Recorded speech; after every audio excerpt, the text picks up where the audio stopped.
Welcome back to అని విజ్ life style. ఈరోజు వీడియోలో పానీపూరిని నా స్టైల్లో సింపుల్గా ప్రతి ఒక్కటి మ్యాండేటరీ అని లేకుండా సింపుల్గా నేను పిల్లలకి రెగ్యులర్గా ఎలా చేస్తానో అలా చేసి చూపిస్తాను. మీరు కూడా చూసేసి కిచెన్లో మనకి డైలీగా అవైలబుల్ ఉండే వాటితోనే పానీపూరి ఎలా చేసుకోవాలో చూసేద్దాం. ముందుగా బఠానీ గుండ్లు అంటారు కదా, వాటిని ఓవర్ నైట్ నానబెట్టేసుకోవాలి. నానబెట్టుకున్న వీటిని కుక్కర్లో వేసేసుకొని కుక్ చేసుకోవాలి. కుక్ చేసుకునేటప్పుడే ఇందులోకి పసుపు, ఉప్పు అలాగే కొంచెం ఆయిల్ యాడ్ చేసి వాటర్ పోసేసుకొని కుక్ చేసుకోవాలి. మొత్తం ఈవెన్గా సాఫ్ట్గా కుక్ అయ్యేంత వరకు ఒక 5-6 విజిల్స్ ఇప్పించేసుకొని పక్కకు పెట్టేసుకోవాలి. ఇప్పుడు పానీపూరి వాటర్ కోసం ఒక గ్రీన్ చిల్లీ యాడ్ చేసుకోవాలి. స్పైస్ ఎక్కువ తినే వాళ్ళైతే ఇంకోటి కూడా యాడ్ చేసుకోవచ్చు. ఒక గ్రీన్ చిల్లీ, కొంచెం పుదీనా, కొంచెం కొత్తిమీర యాడ్ చేసుకొని అలాగే ఒక చిన్న అల్లం ముక్కను కూడా యాడ్ చేసేసుకోవాలి. ఇప్పుడు దీన్ని కొంచెం వాటర్ యాడ్ చేసేసుకొని ఇలా ప్యూరీ లాగా పట్టుకోవాలన్నమాట. ఇప్పుడు చింతపండుని వీడియోలో చూపిస్తున్న విధంగా కొంచెం చింతపండుని తీసుకొని వీటి నుంచి గుజ్జు తీసేసుకొని పక్కకు ఉంచుకోవాలి. ఈ గుజ్జుని ఏదైనా మనం పెద్ద సైజు బౌల్ తీసుకొని అందులోకి స్ట్రెయిన్ చేసుకోవాలి. చింతపండుని మనం పులుపుకి తగ్గట్టు అడ్జస్ట్ చేసుకోవచ్చు. చింతపండుకి బదులుగా నిమ్మకాయని కూడా యాడ్ చేసేసుకోవచ్చు.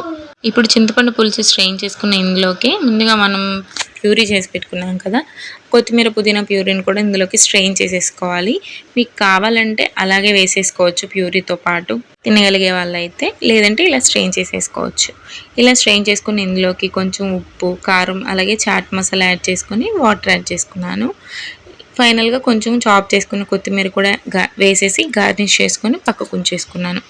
ఇందులోకి కావాలంటే ఒక నిమ్మ చెక్కను కూడా పిండేసుకోవచ్చు. నేను పిండాను, బట్ క్లిప్ మిస్ అయింది. అలాగే మనకి పానీపూరిలో స్టఫ్ చేసుకోవడానికి ఆనియన్స్ని ఇలా సన్నగా తరిగి పక్కన ఉంచుకున్నాను. ఆనియన్స్ ఎక్కువ ఉంటేనే పానీపూరికి టేస్ట్ ఉంటుంది. అండ్ ఇప్పుడు పప్పు విషయానికి వస్తే ఈ 6 విజిల్స్ తర్వాత ఇలా అయితే ఉంది. దీన్ని కంటిన్యూస్గా గరిటెలు పెట్టకుండా ఇలా స్మాషర్స్తో కానీ లేదంటే ఇలా పప్పు గుచ్చుతో కానీ తీసేసుకొని ఒత్తుకుంటూ ఇలా మెదుపుకోవాలన్నమాట. ఇప్పుడు గుండ్లుగా ఉన్న పప్పు కాస్త ఇలా చిక్కగా మెత్తగా అయ్యాక ఇందులోకి ఉప్పు, కారం, ధనియాల పొడి, కొంచెం చాట్ మసాలా అలాగే కొంచెం ఒక 2 టీ స్పూన్ల వరకు ఆయిల్ యాడ్ చేసుకొని అప్పటికప్పుడు దంచుకున్న ఒక్క వెల్లుల్లి రెమ్మ అలాగే చిన్న అల్లం ముక్క దంచుకున్నదాన్ని కూడా ఇందులో యాడ్ చేసుకున్నాను. సో దీన్ని మళ్ళీ పొయ్యి మీద పెట్టేసేసి మొత్తం మిక్స్ చేసుకుంటూ ఇలా స్మాష్ చేసుకుంటూనే కలుపుకోవాలి. ఫైనల్గా కొంచెం కొత్తిమీర యాడ్ చేసేసుకొని పక్కకు దింపేసుకొని పక్కకు ఉంచేసుకోవడమే. ఇప్పుడు పూరీలు ఇంట్లో చేసుకోవడం అనేది టైం వేస్ట్ అనేది నా ఒపీనియన్ అండి. ఇప్పుడు చక్కగా బయట దొరికేస్తున్నాయి. అందులో మనం ఇంట్లో చేసే కంటే కూడా అవి టేస్ట్ ఉంటున్నాయి. హెల్తీగా తినాలి, హెల్తీగా పెట్టాలి అనుకుంటే ఇంట్లో చేసుకోవచ్చు. ఇక టైం సేవ్ అవ్వాలనుకుంటే ఇలా బయట నుంచి ఒకసారి తెచ్చుకొని స్టోర్ చేసుకుంటే సరిపోతుంది. నేనైతే ఇది దాదాపు 6 మంత్స్ క్రితం నుంచి యూజ్ చేస్తున్నాను. ఇక ఇది ఫైనల్గా వాడుతున్నాను అనమాట. ఇక అయిపోయాయి ఇంట్లో అయితే. సో ఇవి అయితే తెచ్చేసుకొని ఆయిల్ కొంచెం వేసేసుకొని ఆయిల్ మీడియం హీట్లో ఉన్నప్పుడు ఇవి యాడ్ చేసేసుకొని ఇలా ఫ్రై చేసుకుంటే బూరెల్లాగా పొంగిపోతాయి. చాలా చక్కగా పొంగుతాయి. అండ్ ఇవి అటు ఇటు కాకుండా మీడియంగా ఫ్రై అయ్యాక తీసేయాలి, మరీ మాడిపోతే గట్టిగా ఉంటాయి. ఇలా అన్నీ కూడా తీసేసుకొని పక్కకు ఉంచేసుకొని ఇప్పుడు పానీపూరిని స్టఫ్ చేయడం కూడా ఒక కళ అని చెప్పాలి నిజంగా.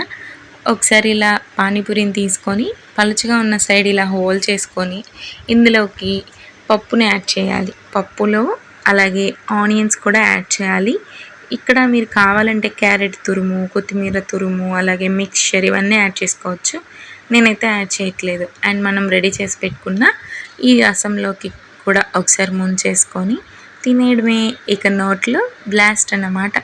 నేనైతే ఫస్ట్ టేస్ట్ చేసేసాను. అండ్ వీటిల్లో ఉప్పు అవన్నీ కూడా తగ్గి ఉంటే మళ్ళీ యాడ్ చేసుకోవచ్చు. నాకైతే కరెక్ట్గా సరిపోయింది, నేనేం యాడ్ చేయలేదు.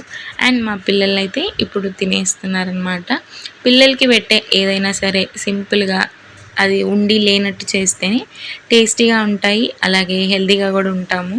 అన్నీ చేసేసి తినేయాలన్నా వాళ్ళకి ఫుడ్ డైజెషన్ ప్రాబ్లమ్స్ కూడా ఉంటాయి కదా, అవి కూడా మనం మనసులో పెట్టేసుకొని కొంచెం మసాలాలు అవి తగ్గించేసుకొని కొంచెం హెల్తీ వేలో పెట్టుకోవడం బెటర్ అనేది నా ఒపీనియన్.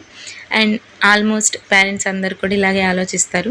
మా పిల్లలకైతే చాలా బాగా నచ్చేసింది పానీపూరి, బాగా ఎంజాయ్ చేస్తూ తినేశారు.